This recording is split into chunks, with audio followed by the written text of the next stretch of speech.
Hello, everyone. Welcome to those of you who have just arrived. I'm Amy Sutter. I'm the Deputy Director of the Simon Chair in Political Economy here at CSIS. Before I get started, just a huge thank you to Steve and Katie who have put this wonderful thing together, and thank you for involving me as well. It's incredibly interesting. I have to say that I'm part of the, what did Steve describe it as, the very interested but non-technical audience. So perhaps I'm one of the people you're trying to convince, but I am already convinced after the wonderful panel just now. We talked about financing quite a bit in the last panel, but I hope that what this panel will do is really get into the numbers.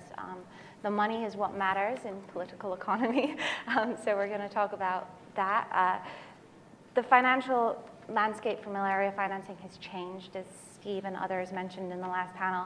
Until 2008, there were huge increases in financing, and then in 2008, financing for everything just dried up, including think tanks, but you know, other things too, including malaria financing.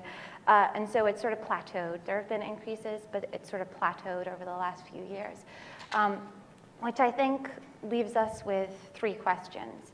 Assuming that the financial landscape in the world isn't going to improve, which I don't think it is, and I think most economists would agree with me. So we're left with three questions for malaria financing. Are there untapped sources of funding? Are there efficiency gains to be made in how the money that we do have for financing malaria elimination is spent? And if not, do we need to change the strategy to better suit the financing that we have and that we know we will have?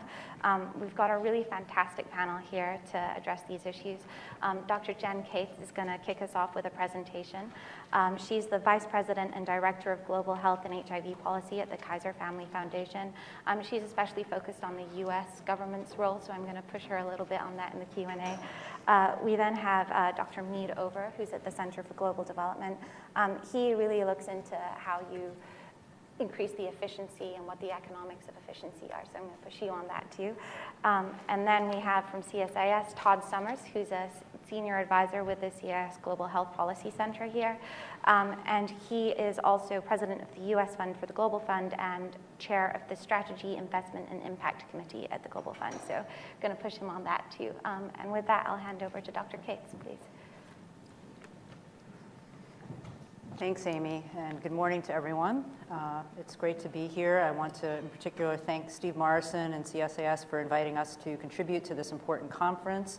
I also want to recognize my colleague, Adam Wexler, who really conducted much of the analysis I'll be presenting today, so thank you, Adam.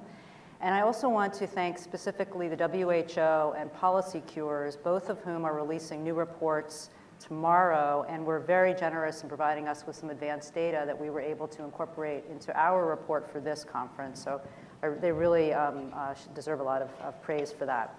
So what I'm going to do is present some top-line findings from an analysis we did to try to inform today's discussion of financing for malaria control and elimination and R&D. What we were looking to do really was to answer this question. This was the question that Steve asked me when we talked about this. You know, is there enough funding to meet the targets that have been out there?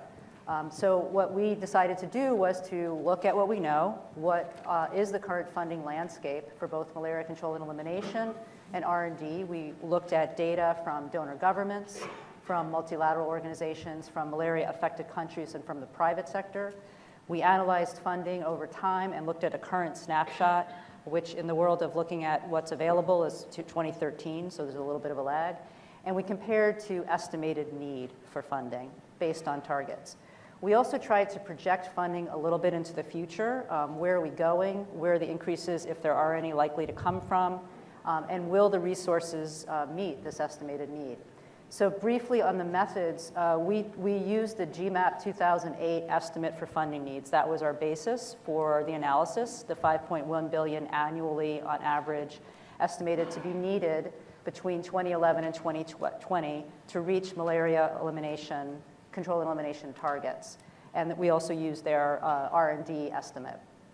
To look at estimate of resources available, we directly collected data from the US government and the Global Fund. We analyzed OECD data for all the other donors and those who report to the DAC, and we received data from the WHO. We also received data from Policy Cures to analyze R&D funding. And then we projected funding based on what we do know from the two largest donors, the Global Fund and the US government. So what did we find? Looking first at funding for malaria control and elimination. As you can see here, and this is a little bit what we heard, funding increased dramatically. No surprise for anyone who's working in this field. You can see the corresponding increases. And if we went back even a little earlier, it's largely due to the Global Fund and to the President's Malaria Initiative of the United States. And that drove an incredible amount of increase, although in recent years, as you can see, it's been stabilizing. So the overall increase was a more than threefold increase, but the last period has been much slower. And actually 2.6 billion, which is the 2013 amount, is not that different from 2010. Looking specifically at the 2013 breakdown, just so we can see who the major players are here, 2.6 billion total, and approximately 2/3 of that is from just two donors, the Global Fund and the US government, primarily through the PMI. The next largest source of funding is domestic resources provided by malaria-affected countries, which account for about 1/5 of funding. Next is UK, and then the World Bank.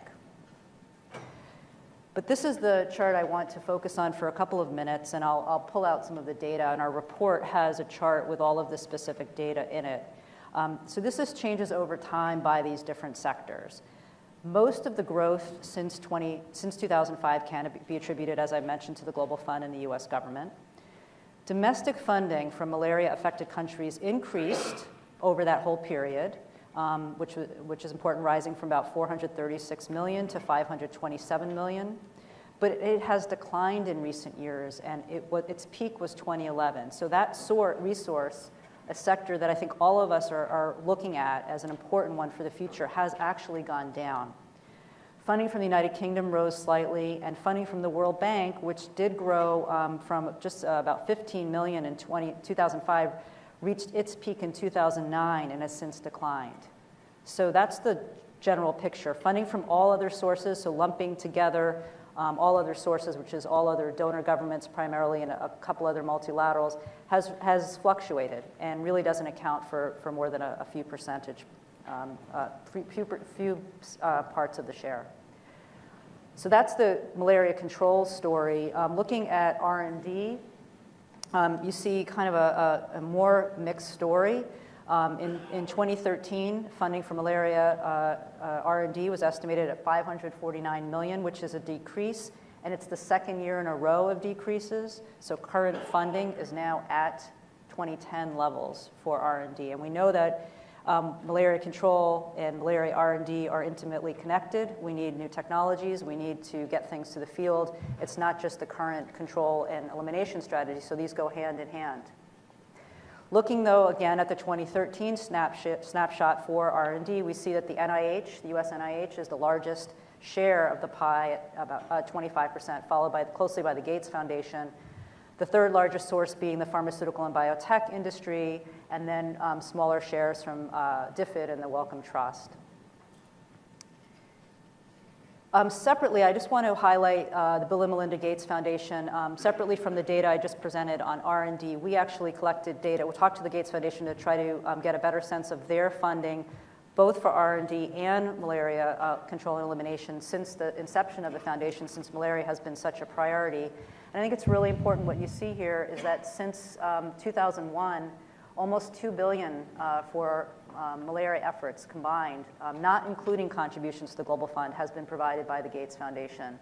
And in 2013, that was almost 200 million, which makes it one of the largest donors to malaria. And we all know that there's been this recent announcement that the foundation was going to increase its malaria spending by 30%. So the story is one, as we've already heard in the earlier panel, it's the Global Fund, the US government, and the Gates Foundation that are the main players in terms of the funding.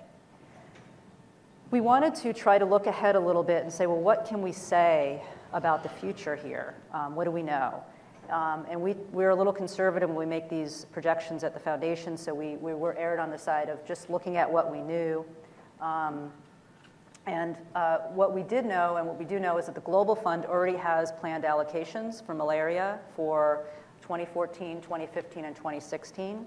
We also know the United States is 2014 funding is done. That budget is already, we know it. We know that's a slight increase, and we know what's been requested for 2015. So we knew those two things. We also, having looked at all the other sources of funding, know that they're really fluctuating and not really increasing. This is for malaria control and elimination. So we felt pretty comfortable that if we projected forward those two donors, which again represent 2/3 of funding, we would get a good sense of where we might end up. And what we found is that the funding, projecting those forward, would reach about $3 billion for malaria control and elimination, which, as we know, is still about $2.1 billion below estimated need. So even with those increasing, there's a gap. And R&D, we didn't have the same data to project forward, but just as we pointed out, with 2 years of consecutive declines, it means the gap is growing. This is the story. That $3 billion from 2014 to 2016, it goes up slightly, but it's essentially flat. And again, this is if the Global Fund planned allocations, which are planned allocations by the fund. They may be dispersed at different rates. Countries that receive Global Fund money may make different choices. But this is what the Global Fund projects. It's money that's there, and the US government with some slight increases. Again, falling short. So in our scenario, as I mentioned, we projected there would still be more than a $2 billion gap, as estimated by the GMAP. Tomorrow's report that's being released by the WHO also has two scenarios in it. What they did, and I want to point them out because I think this is very important to just show, in a sense, what would be some very optimistic stories here if we really could look ahead and see what the world could do. Their first scenario looks at projected malaria funding. If malaria funding were to increase at the same rate as overall government expenditures are projected to increase from all sources, that got the story to $3.8 billion. And then their second scenario says, on top of that, what if all donors met the 0.7 target? That gets to $4.3 billion. You can decide if you think that those are realistic. I think this was an important point to say, even with some very, very optimistic and probably unlikely scenarios, we're still short of the current estimated need of 5.1. So just to sum up a couple of points before we get into discussion on this. First, we saw that funding has increased significantly, although it's recently slowed. And that funding from malaria-affected countries has actually declined. From domestic resources are going down slightly. And despite the increases, there's a significant gap and a shortfall. There's a real concentration of funding among the Global Fund, as we said, and the USG. And I think this raises questions about dependency and also issues of their future trajectory. So if everything if the planning that we saw happens, we know where we'll be in a couple of years, but beyond that, what happens with the US government and the Global Fund will really determine the future of this effort.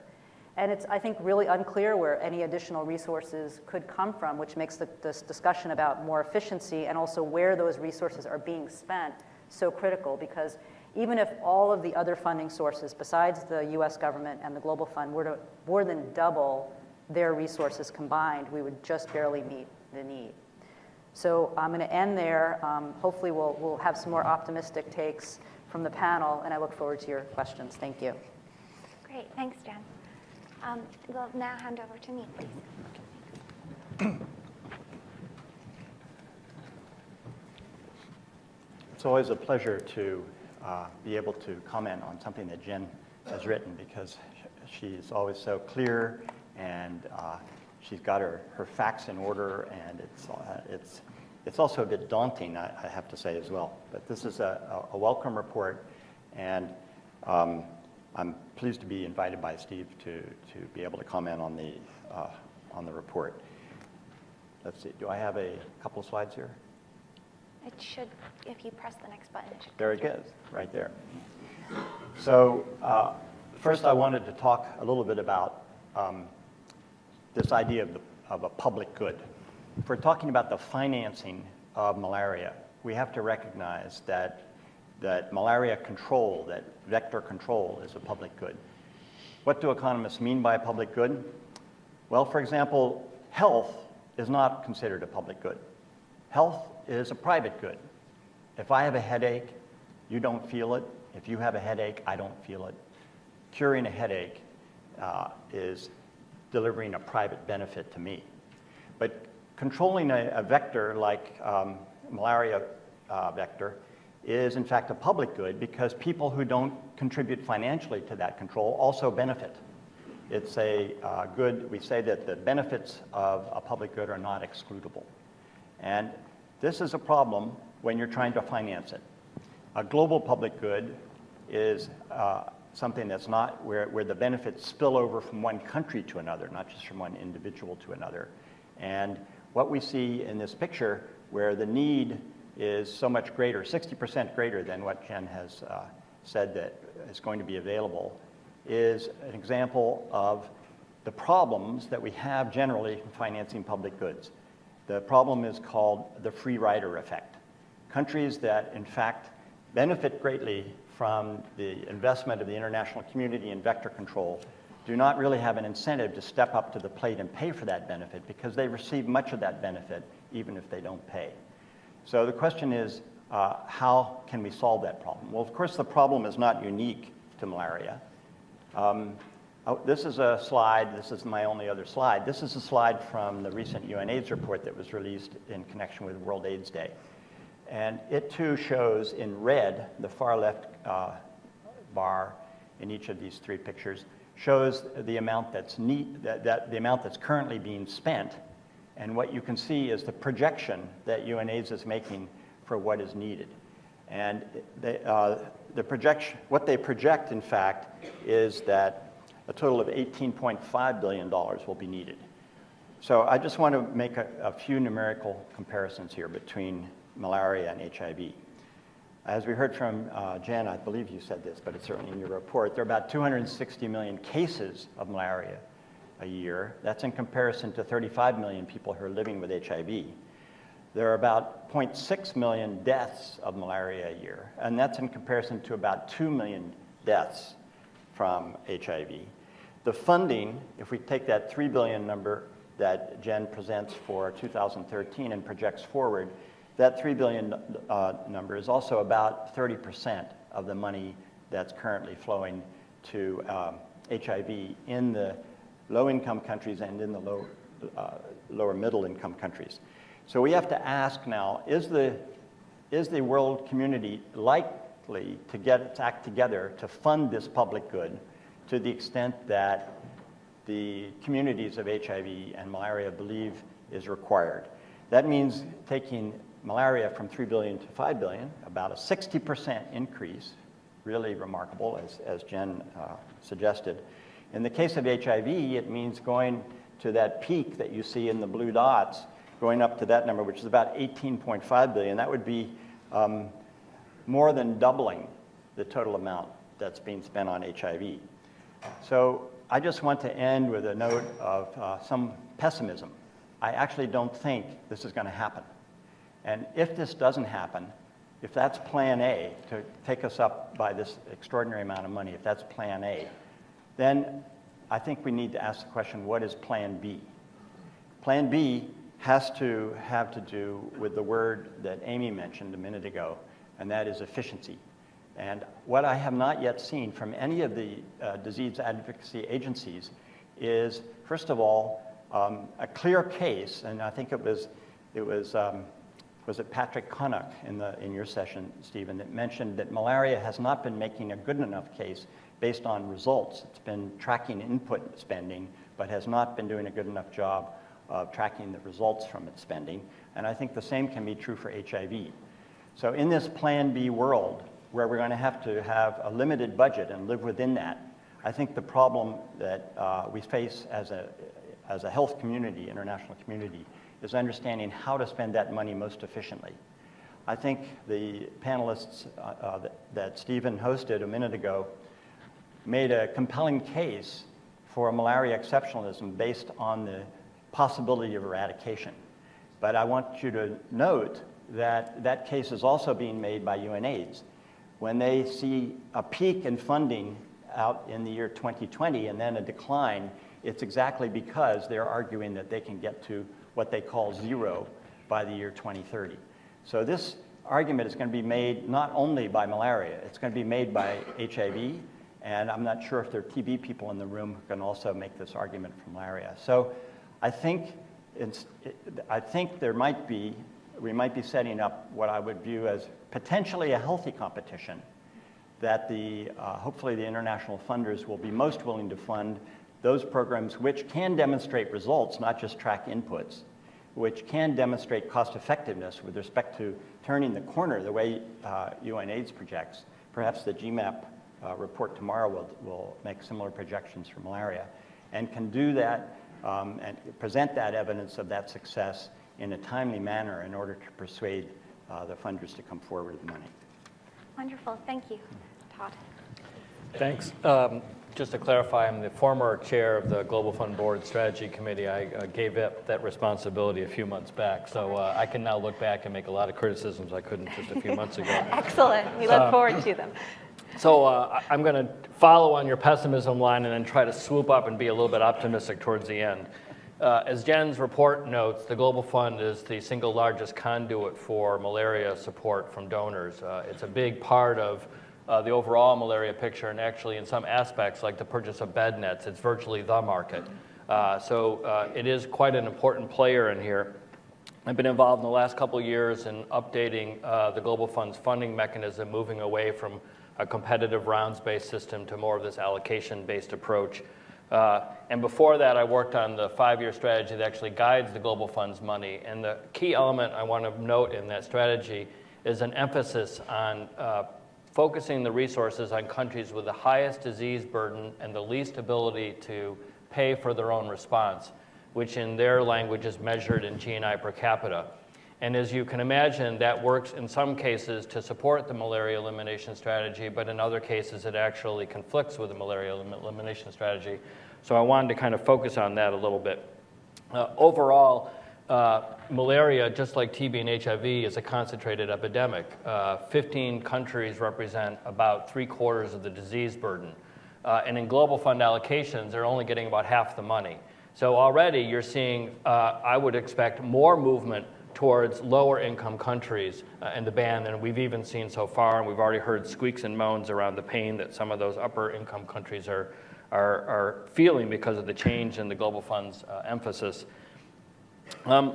The second thing I want to note is the Global Fund is inadequately funded. The last 3-year funding cycle, they went out trying to get $15 billion, and they got about 11.5. They're probably in the end going to even get less than that. There's a bit of a catch here. The Global Fund contribution from the U.S. is limited by law to no more than 1/3 of the total. So as other donors start to pull back, the U.S. has to pull back.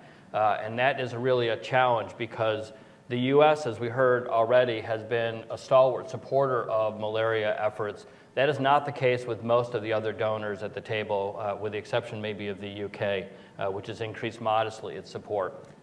The other thing is that most of these other donors came to the Global Fund table with money from their development pots. And they come, therefore, with an expectation that that money is focused on the poorest people in the world.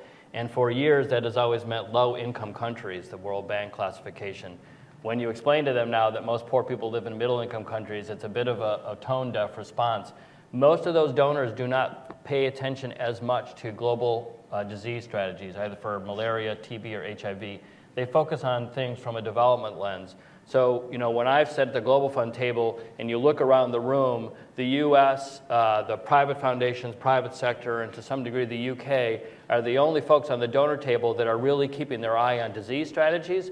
Everybody else on the donor table is trying to figure out how do you evacuate as quickly as possible from middle-income countries and keep the money that's going focused on low-income countries. And that's a real problem for supporting the upper middle-income countries that are essential to disease elimination. So moving a little bit more in the optimistic category, the Global Fund made, I think, a really smart move, although maybe smarter than it even knew at the time, about putting $100 million into the Mekong to support malaria, elimination of drug-resistant malaria. It was a $100 million commitment without much purpose, and thankfully a lot of smart people have gotten around to figure out how to make best use of that money. I think what it's translated to is actually a malaria elimination grant for the Mekong in a key region. I think that's an opportunity that we can build on. That money is going to need to be renewed, but I actually think that we could work to expand the amount of money that's being focused in that region. So I want to focus on 3 events that are coming forward as real opportunities for the malaria community. One is that next April, the Global Fund will receive the second round of proposals for regional initiatives. As I mentioned, there's already one in the Mekong for artemisinin-resistant malaria. There is an opportunity to put forward more proposals. Expectations are somewhere around $120 million we'll have available for that round. So April is a real great time to start putting together maybe some additional regional efforts that would address malaria elimination efforts outside of the Mekong. The second is that the work on the next 5-year strategy is going to start this year. And actually, the Global Fund is hoping that by November of this year, they will have the framework for their next 5-year strategy agreed by their board. That's an ambitious schedule. And this is where the malaria folks are going to need to figure out where they want the Global Fund to go over the next 5 years, where course corrections might be needed. And the third, of course, is the next 3-year funding cycle, which is going to start really at the end of this year when the replenishment, the next 3-year replenishment begins. After that, we're going to figure out how much money we have, and the Global Fund will start right away working on the allocations. If we're in the same situation we were before, which is we asked for 15 and we got 11.5, we're going to have some very tough choices. And I think Mead made a really good point. Malaria is one of several voices at the Global Fund table. The TB folks are making a very compelling case around the need to ramp up efforts around TB and drug-resistant TB. The HIV folks have got a compelling argument around the opportunity to use the preventive benefits of treatment, to expand access to treatment. All 3 of those arguments were made in an era of declining resources.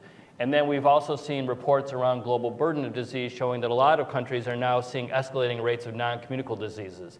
And there is going to be a growing voice, including in those countries, the people that have power, saying they want some of their own governments to put more money into those kinds of health issues, competing again for malaria and TB.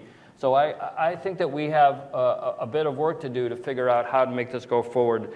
My last plea is kind of picking up on some of the comments made in the first panel.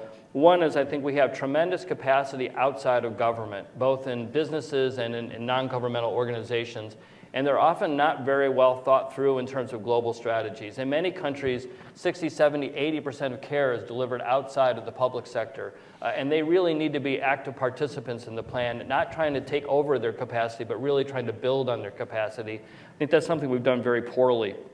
The Global Fund puts about 40% of its money through non-governmental organizations, but has no strategy for what it's going to do with that capacity once the Global Fund moves out. And as we know, governments tend to not like to fund outside of their own remit. So we have some work to do to figure out how do we take that huge capacity that's been built over the last few years and use that going forward. Second, I think that we need to do a much better job of articulating what actual interventions are needed in low morbidity countries.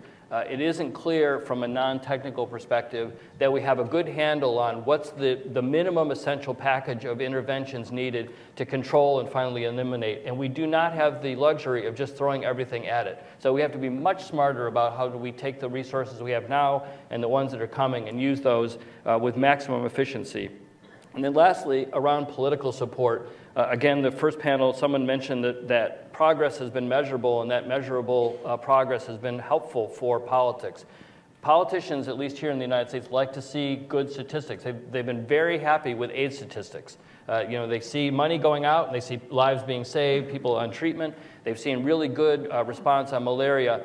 But as you start to get into that last mile and you start spending more per case in order to get to those last 30%, or you start actually seeing declining morbidity and mortality in these diseases, you begin to lose focus, political focus. So I think we have to figure out, as we prosecute elimination in low-burden countries, how do we measure that in a way that is politically attractive and is compelling for folks who have to decide how to allocate scarce resources? Wonderful, thank you. Jen, I actually wanted to push you on this political will point. Do you see political will diminishing in the U.S., or is it? Good question. I think we're at a really tough time right now with the budget, and I think what we've seen, on the one hand, with the global health budget writ large, in a general way, amazing support given the tough times that we've had. I mean, the budget has, for most programs, not been cut in the end by Congress. Some programs have seen some minimal increases. So on the one hand, it's one area of the budget where we still see a bipartisan consensus to some extent. On the other hand, it's not completely immune to this situation. And I think what we don't know is when push comes to shove, will the political will that exists, and we're talking about political will among a very few number of people in Congress, will that be able to withstand the larger budget pressures? Unclear. We'll maybe know a little bit more today because some spending package is coming out. But even so, even with the incredible contributions by the USG to the effort, the increases we're talking about now are a few million each year. We're not seeing anything like where we were. So it's really, I think, stepping back and going, well, what's the role of the U.S. in this context? And it's very much connected to some of the things Todd mentioned. I should also say, in interest of full disclosure, I'm the alternate board member on the Global Fund for the Private Foundations constituency. So have seen firsthand as well the way the Global Fund has been working to make such a huge difference in malaria. But the Global Fund was never set up to be the implementer, the technical expert on the ground. It has become the largest force and funder. That is wonderful on the one hand, but creates this challenge on the other, and that's where I think the USG continues to play a pretty fundamental role with the on-the-ground technical expertise. So it's political will and it's funding, but it's also maintaining that role, which the Global Fund, in a sense, can't succeed without it. It's not just the USG, but that's really been what the U.S. has been pushing. Very interesting. So as an Asianist, Todd, I'm interested in, as someone who's kind of worked on the Global Fund trying to get countries to commit, I'm very interested to know why there's so little Asian funding. I mean, Japan is one of the biggest economies in the world. China is one of the biggest economies in the world, and it's rapidly trying to increase its soft power, in part through development aid and infrastructure building. Why isn't health a part of that? And then one of the other, I'm a Brussels person by training, but one of the other things I'm surprised by is the fact that the EU isn't present up there, and the EU has a huge aid budget. It can give long-term aid, and it's not there. Well, so it is there, but it's buried a little bit. I mean, Japan has been a pretty stalwart contributor to the Global Fund, as has the European Commission. But I want to pick up on something Jen said, which is that as many donors have stepped up their support for the Global Fund, you've seen a dilution of their own bilateral programs, both in terms of the quantity of financing, but maybe as importantly, their technical capacity. So I think we've seen a lot of donors who have evacuated some of the very countries that we're supporting because the Global Fund is there, so we can leave now. And that's a real problem because the idea was to be additive, to be complementary, both to other donors as well as to domestic funding. And I think, as Mead had pointed out, we've had, in many cases, the opposite effect. We've seen the Global Fund serve as an unhealthy crutch that's allowed governments to not contribute the kind of resources they should be contributing to their own efforts. And it's allowed other donors to kind of peek out the back door or sneak out the back door while the Global Fund's been going up. And so the overall amount of funding and the overall amount of technical capacity that's supposed to make the Global Fund work is really diminishing. And I think that's a real challenge for all of us. China, like many of the emerging economies, one stepped away. It was actually pushed out the door from the Global Fund, kind of unceremoniously, but it was ready to go. That was $200-something million a year that the Global Fund is no longer paying to China. That's actually, in its own, quite a good thing. India really ought to be speeding out the door. That's $850 million over 3 years. Their amount of funding needs to be reduced. Nigeria is the single largest recipient of Global Fund resources. They lose $4 to $6 billion a year in oil revenue. It's just hard to tell donors that they have to keep scraping from their pie to put into countries that really are not doing very much for themselves. So I think we have a lot of work to do in that area. The challenge is that bilaterals are often not as engaged as we would like to be, with the exception, really, of the U.S. Very interesting. So may I ask Todd, does he want to use the term free rider? No.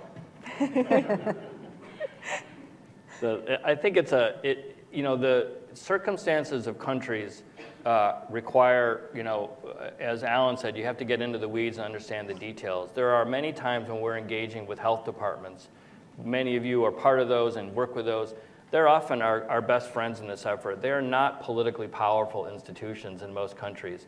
So the Global Fund and many of us are engaging with ministers of health who have very little control over their own budgets. And they have people in the finance department who see streams of money coming in from outside donors, and they're like, well, great, that means we have to put less into that department. So I think the challenge for the Global Fund is to find how it's going to use the partners around it to join countries in a political dialogue to help them put more money on the table. I mean, I think there was a lot of criticism of giving money to China, for example, and if you know China and you know particularly HIV and TB, they've made transformative efforts in their own work, partly because they had outside money, and the outside money was actually less important than the imprimatur that the outside funding gave them to do the right thing in their countries. So I think the Global Fund deserves a lot of credit for being in some of those countries, but it deserves criticism for staying there too long. Interesting. Now, I mean, given the pessimistic picture we've heard, I read a paper by CGD that actually said that the efficiency gains in the current strategy, there aren't many to be made. Maybe I read it incorrectly, but that seemed to be the general gist. So are you suggesting that there needs to be a shift in strategy altogether if our resources are going to diminish? So I did not write the CGD paper to which you're referring, so I can't speak specifically on that point. I have done a small amount of work on the efficiency of malaria, specifically on the Solomon Islands. And one of the things that I found in the Solomon Islands that was a recipe for efficiency, which I believe the malaria community has taken on board globally, is that you can't say one intervention is more efficient, and therefore you should not do the others. In the results of our study, we estimated a production function for incidence decline, and the most efficient strategy was to use indoor residual spraying supplemented by bed nets and treatment and even larvicide. So I think the efficiency story varies by the epidemiology of the country, and I think there are people in this room that understand that better than I. But I think that the message that I do want to emphasize is that the management of these programs need better data. And we heard that in the previous session. We have geographic information systems now. That is something that's actually quite important that did not exist in the 1950s. And we need to have better data on the reduction that's generated by the concerted application of these interventions. And until we have that, I think the donors are going to be increasingly uneasy about pumping money into buying the inputs to attempt to do malaria control and even elimination, when the evidence is not sufficient to actually fine-tune those programs in the specific countries and actually get the job done. And the same can be exactly what I just said is also true of HIV. We're at the point now where we need to do greatly improved and basically measurement of incidence. We need to be using assays that can measure incidence and not just prevalence. We need to be doing repeated prevalence surveys so that one can take the difference in prevalence at 2 points in time, factor in the increase in treatment between those 2 points in time, and back out an incidence estimate. Until we have incidence estimates on HIV, we can't do an efficient job of controlling it. So I think data is going to have to be the secret to improving the efficiency. It'd be interesting if folks in the audience can comment on this, because there are quite some experts here, but from an outside view, it looks like being able to squeeze more efficiency out of the commodities is quite limited. And so where is there room for efficiency? It either has to be in delivering fewer services, sort of the minimum package I mentioned, or some other step, because it's hard to imagine you're going to get bed nets much cheaper than they are, or ACTs or diagnostics much cheaper than they are. In fact, the research paper that's out on the table there points to a number of technologies that are coming at us that I expect are actually going to be, at least initially, more expensive. So the challenge is where do you squeeze that you're actually going to continue and expand your effectiveness of your program? Just want to add to that as I mentioned in our analysis, we looked at the current GMAP funding needs estimates, but as was mentioned earlier, there's going to be new estimates coming out next year, and the preliminary ones I've seen are higher. That makes sense. We haven't been anywhere near where the old ones were, so there's been a cumulative growing need, and potentially for some of these other reasons. So the need is going up. Great, thank you. With that, we'll open up to questions. Could I just make sure. one small point? I just want to say that on the fairness issue, the distribution of the burden of payment, UNAIDS did present the breakdown by low income, lower middle, and upper middle, and that was one slide that I would have liked to see in Jen's presentation. Because the issues that Todd has raised about the fairness of the distribution and who's paying what and how shouldn't the money be focused on the lower income, or what is the story? We can't really tell that without that breakdown. Great, thank you. So questions from the floor. Please introduce yourself. There are microphones coming to you. There are two there that we can take together. Just over here. Two women over there. Hi, Larry Barrett, President's Malaria Initiative. One response and one question. In response, I think, to the question of where can we squeeze efficiencies, I think issues like integration of services, actually pushing services out into the community through lower level functionaries that actually prevent people from getting hospitalized, reducing the cost from thousands of dollars for a treatment of severe malaria to $1 or so to treat a case of non-severe malaria. And certainly looking at the private sector is certainly a part of trying to build those efficiencies, particularly if we can develop self-sustaining systems. My question is actually on your point about, and you're absolutely right, when I was at the World Bank, they told me the Minister of Finance sits on that end of the table, and the Minister of Health sits with the Ministry of Sport and Women at the other end of the table. So the question is, what are our, then the intervention has to be at the point of the Ministry of Finance. And what can groups like the World Bank and what other platforms do we have to actually impact that or to have an effect on mobilizing those resources? Great, thanks. Rima. Thank you. I was asked to make a comment on specifically on the eliminating countries. So just to Ask people to introduce themselves. Oh, sure. sorry, Rima Schroeder from UCSF, the Global Health Group. As we've seen the lovely graph that Jen presented in terms of the donor financing for malaria control and elimination, just to show you to highlight that actually, while we've seen an increase in funding for malaria control and elimination since the last decade, actually from 2007 onwards, that funding for the eliminating countries themselves has actually decreased by almost over 80%. And when I speak of the eliminating countries, I'm thinking about the 34 countries that have elimination in their national strategic plans or have stated that they're moving towards elimination. So that's a huge cut. Of those funds, many of them are actually already spending about 80% of their domestic resources, or rather 80% of that funding for malaria elimination comes from domestic finances. So we did a quick cost of what it would cost those 34 countries to eliminate, and we came up with a number of about $8.5 billion that would cost over the 2030 time range. So if you look at the funding that's already going in from domestic finances and look at the OECD funding, increases, we can't really expect too much of an increase in domestic finances. And even if we do, we still see a gap similar to what you presented in terms of the control and elimination scenario. But one thing that I do want to highlight that in terms, and Todd's heard this before, but as countries are moving up and get better with their malaria control, they're moving up in that World Bank income bracket, which means then they're no longer eligible. But then to also highlight, well, 70% of the world's poor are living in these middle-income countries, so how can we address the issue of equity in resource allocations? And perhaps donors need to be a bit more strategic in that equation for allocation, bringing that into account. I don't know how best to do it, and happy to do some mathematical modeling to see how we can take that into account.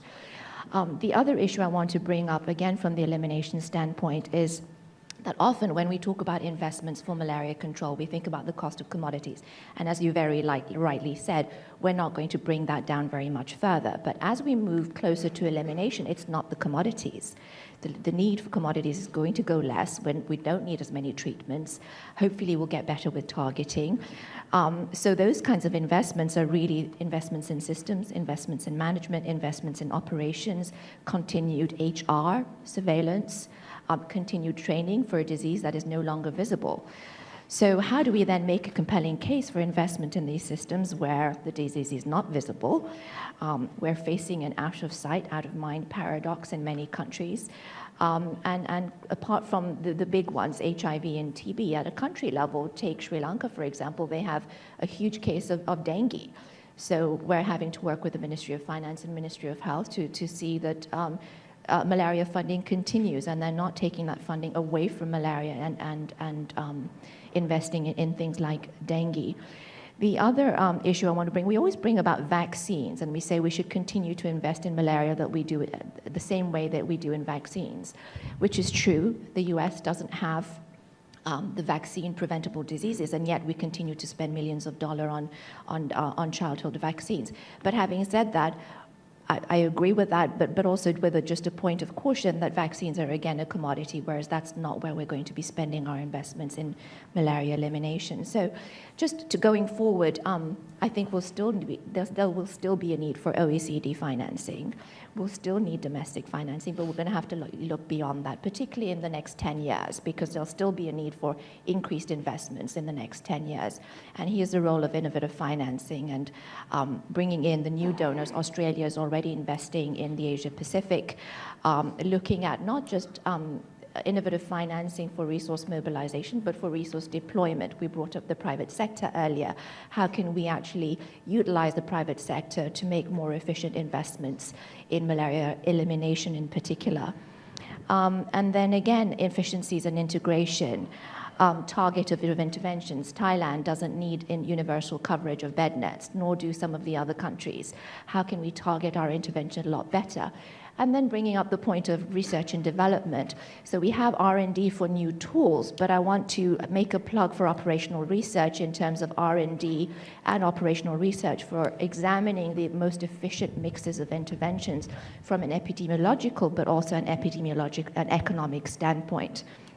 And the role of regional initiatives. So let me try to plug in a little bit in response, and Larry, I'll try to pick up some of your comments as well. One of the challenges is you start to articulate more and more needs in an R&D portfolio that's underinvested, a care and control portfolio that's underinvested.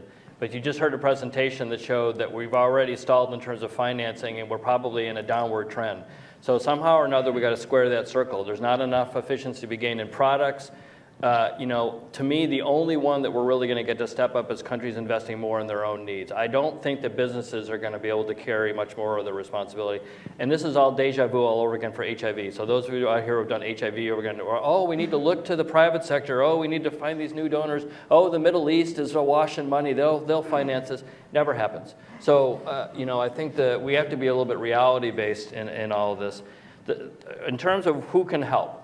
So the political discussions, as you mentioned, the health folks are generally off with others in the side room, if not even in the main room when the budgets are being discussed. The World Bank is with ministers of finance. The World Bank sits down with ministers of finance and often negotiates the medium-term budget frameworks that guide where countries invest. And I think the Global Fund has done a very poor job of linking up strategically and methodically with the World Bank as they try to help countries make the case for greater investments in health. And then within that health expenditure, they do much more around disease control. I think that the donors at the table of the Global Fund, the last thing that they can do, if they're not going to provide bilateral technical support, is at least politically engaged. The U.S. ambassador, the UK ambassador, other ambassadors ought to be meeting with Prime Minister Modi in India and saying, it's unacceptable for us to keep giving you $200 or $300 million a year. We need to work together on an exit strategy. Same thing with Good Luck Jonathan in Nigeria. We need political pressure from the big donors because the Global Fund has no political apparatus on its own. Can I push you a little bit on this domestic financing piece. When you have a country that's faced with dengue fever, I had dengue fever, it was miserable. I'm really glad that someone cured me. When you have a country that's faced with dengue fever, how can you, or Ebola, or whatever the crisis of the day is, how can you put pressure on them reasonably to say you've got to keep financing this long-term initiative when they're faced with a short-term crisis? The answer to me is that their overall investments in health for almost every country is under what they've even committed to themselves. So you're trading one disease program for another in an area of overall underinvestment. So I think the trick is to get the overall investment in health up as a percentage of government spend, rather than making dengue compete with HIV, compete with malaria, compete with TB. We're continuing to support that kind of discussion, as opposed to saying, the investment in India on health, for example, is just a fraction. It's 1%, where it should be 3, 4, 5, 6%. So I think we can't allow, in some ways, for them to sort of keep trading off, because in the end, it means these diseases just continue on in perpetuity. Nita, do you want to say something? So I actually want to tell a story. When I was doing my epidemiological work on the Solomon Islands, I came down with malaria, but I'm sorry, I came down with larium. How many of you know what that is? Okay. I was taking larium, and I had weird dreams, etc. But I was helped by the malariologist, who is a WHO guy there, stationed there. I was there on a World Bank mission. And I heard a story as I was recovering, and this was not a dream, I assure you. There was Solomon Islands is an archipelago with many, many islands. And there was an island in the Solomon Islands that had every 6 months hosted a cruise ship that would come and visit. The people would get off the cruise ship, they would buy the products of the people, and they would spend a lot of money. It was a major event in the island's economy and its hopes for advancement. But one year, not too many years before I had been there, before I visited the island, the Solomon Islands, a person on the cruise ship got malaria. And the cruise ship called up the governor of the island and said, "I'm sorry, we can't come back anymore because we had this malaria case on board and we simply can't face the reputational risk." An interesting thing happened. There was a very strong malaria program in the Solomon Islands, supported by WHO, really unusual program, divided into 40 malaria districts with good data collection on case reporting, but also on the inputs. Excellent data, which we were able to use in our statistical analysis. But despite that excellent program, they still had ongoing endemic malaria on many of the islands. The leaders of the island came to the capital of Solomon Islands. Oh, don't ask me. Any geography buffs? That's it, thank you. And they asked the people at WHO and the government people who were running the malaria program to help them. They said, "Please come and help us." So they went back and they told them all the same things that they'd told them before. You must use the bed nets. You have to accept IRS into the home. You must do prompt treatment, and you must do larviciding. No stagnant water. So they did that for a period of 6 months, and no more malaria cases were reported. They were able to resume the visits of the ocean liner. And I used that story in order to emphasize that an economic incentive can sometimes help, especially in this case because it's a public good. It's not, the private sector is not going to solve this problem by itself without intervention and subsidy. But sometimes the government can create a situation which might sort of simulate the economic benefits to that country from controlling malaria. So I'm suggesting that as in response to Rima's point about operations research, we need to understand more about the human behavior part of HIV and malaria, I would argue, because that's where the efficiencies lie, not in purchasing the commodities. Jen, did you have anything to say? No, I like Mead's cruise ship strategy for the future of making the case. I was just putting together a couple things that Todd and Mead both said, and some of the points brought up in the questions. You mentioned this idea of maybe a healthy competition. If we think of it as a public good and we think of we need more investments, what's the healthy competition between programs and strategies? I think that's a good question to ask. I worry, though, that that becomes what's the healthy competition between diseases, and that will just would not result in the intended outcome that we want. So we're at that juncture, I think, and we have been. I mean, the competition's been there, and so it's going forward. I don't have an answer. Maybe partially the economic argument, but I think it's going to be a heavy lift. Great, thanks. So one here. One point and one question.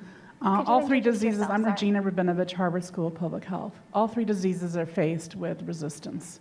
And their response to resistance may be a change in strategy, but usually it's a new product. New products cost more until you get efficiencies of scale. So at introduction, you're trading off a failed strategy, a failed product, for something that's going to cost more, and that will impact on the budget. But you have no option. Okay? You have no option. And particularly with malaria, what you will see, unless there's a replacement of failed products, you will rapidly see an escalation of deaths. Take that one to the political center that you're trying to make a case. And unfortunately, that will have to happen several times before it gets the kind of attention that it needs.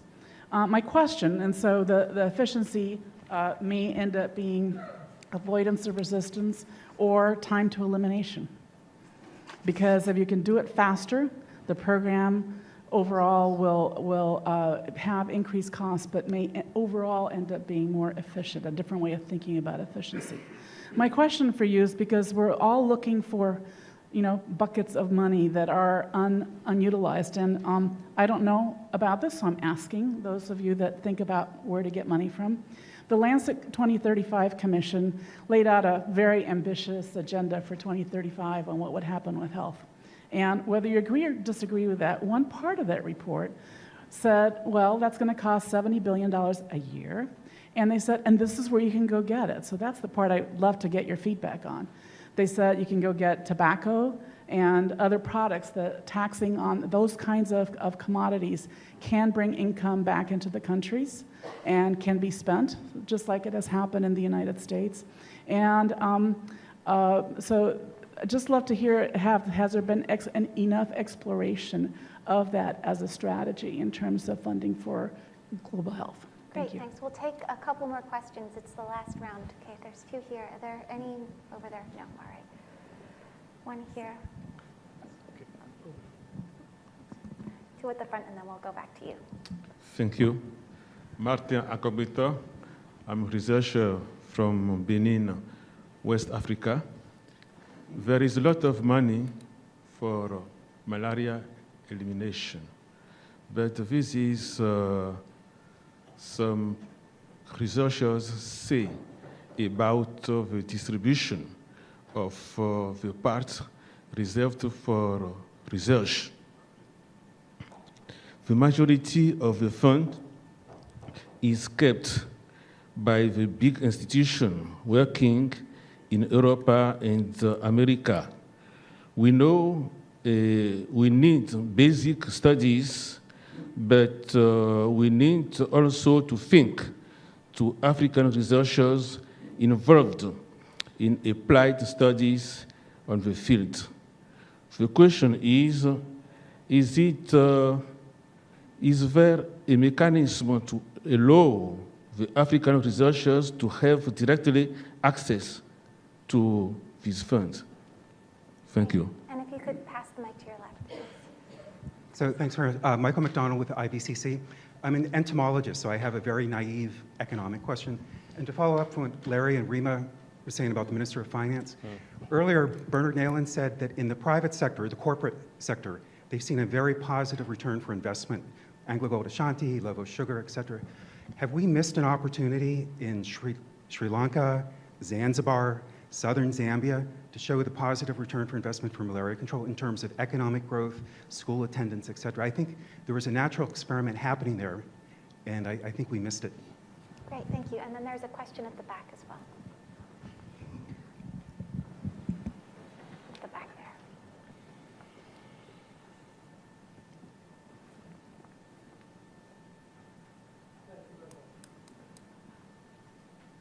Thank you. Keith Carter, PAHO, Pan American Health Organization, World Health Organization. Really very exciting and interesting conversation today in terms of the future vision and financing.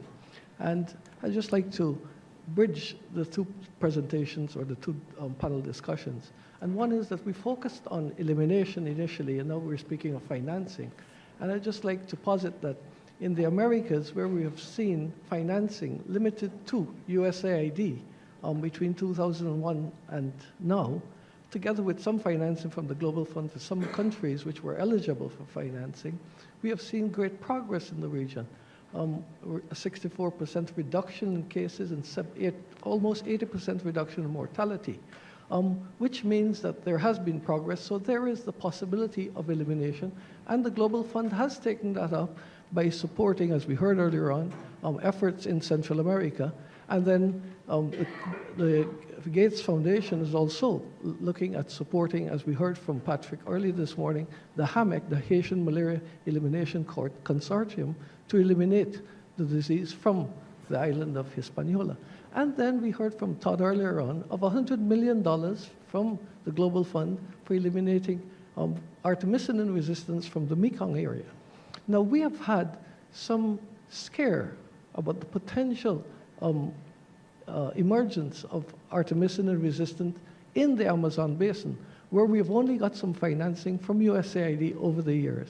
Our position would be to ask Mead to use his efforts to support us, to mobilize financing to eliminate malaria, and specifically falciparum malaria, from the Amazon basin, where we haven't yet identified resistance to by the parasite to artemisinin. So that would then preempt movement of elimination of falciparum for a start from the Amazon basin and the rest of the Americas, and then subsequently we can try to eliminate vivax malaria. So that would be our call for support from this group to the region of the Americas. Thank you. Wonderful, thank you. So we'll go back to the panel. I'm sorry, I know there are a lot more questions, but we've run out of time. If you could take any of those questions that you like, but also use this as your last chance to wrap up as well. Jen, why don't we start with you? Great questions. I'm not going to be able to answer all of them, but I wanted to pick up something Regina said about the Lancet 2035 Commission, because I think that did present almost some new, or not all new, but ideas that we really should be pursuing. What is the potential out there? I'm not sure if that conversation has happened as much in the malaria context, but I think the overall global health discussion around where are more resources likely to come from, how much of this taxation of commodities that might have a negative effect on health, can we move in that direction? I think it was great that the Commission put that out there. It's probably also a challenge, but I think that has direct application to what we're talking about here. There are other innovative options out there from work that we've done and others have done. I think those can help at the margins. I'm not sure that they will also get us over the hurdle that we need to get, but it's, part of the strategy is going to be piecing this together. It's not going to be from one source or another. So it is a puzzle that we have to approach that way. Great, thanks, Mead. On Friday, I was on a panel at the United Nations in New York, a panel convened by ECOSOC to look at the economic impact and strategies around the Ebola epidemic. And the reason I was there is because I was part of a World Bank team that wrote the report on the economic impact of Ebola. The remarkable thing about studying the economic impact of Ebola is that really 90% of the economic impact of a disease like Ebola or H1N1 or SARS is not either what we call the direct cost, the cost of treatment and prevention, or what we call the indirect cost, which is the foregone labor. It's what we call aversion behavior, basically fear-driven behavior, both domestic fear and international fear. So why do I raise that point?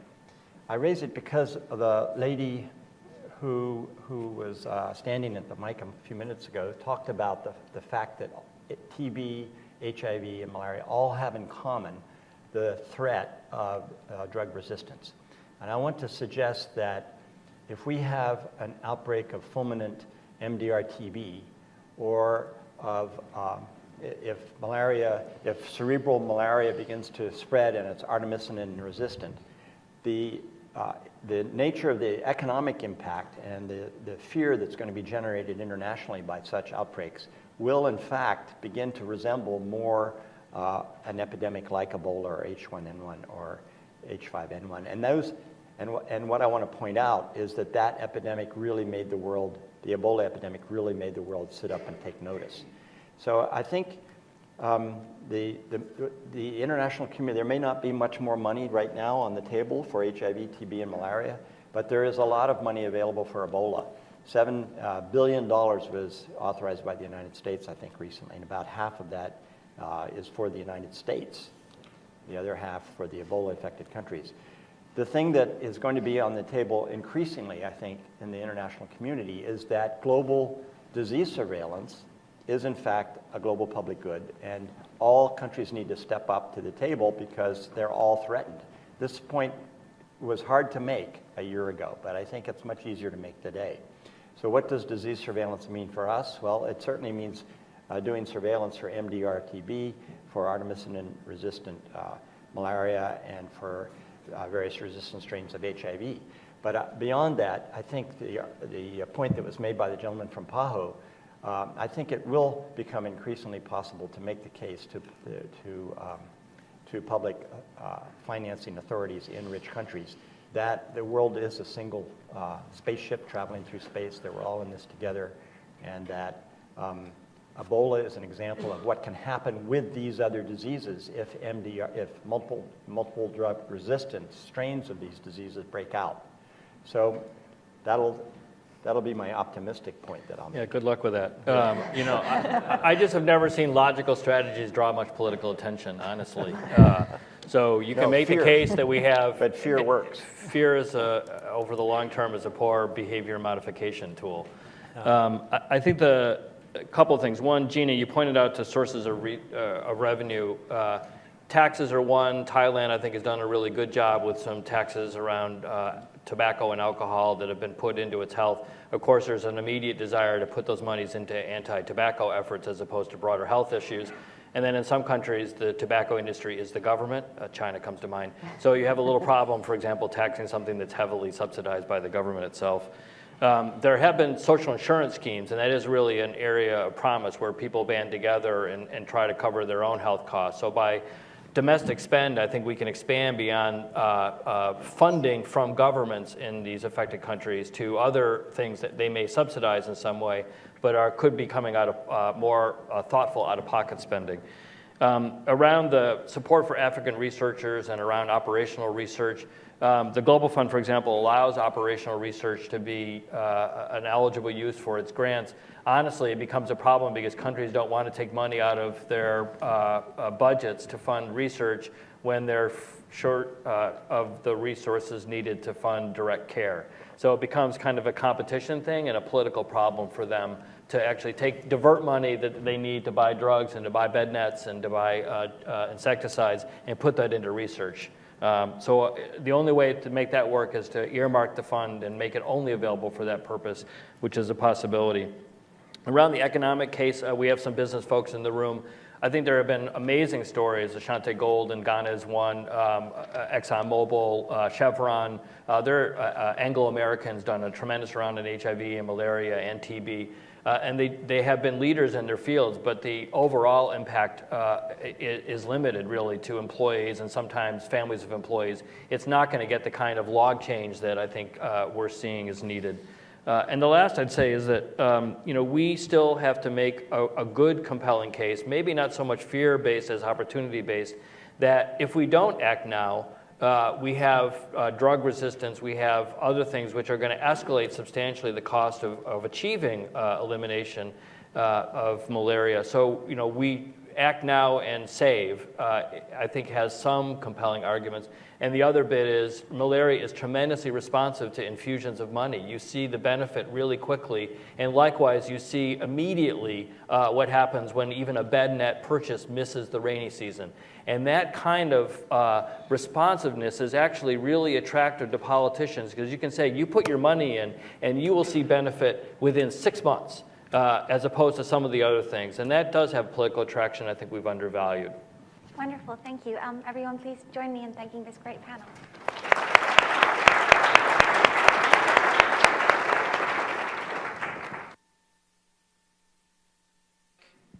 for an early lunch.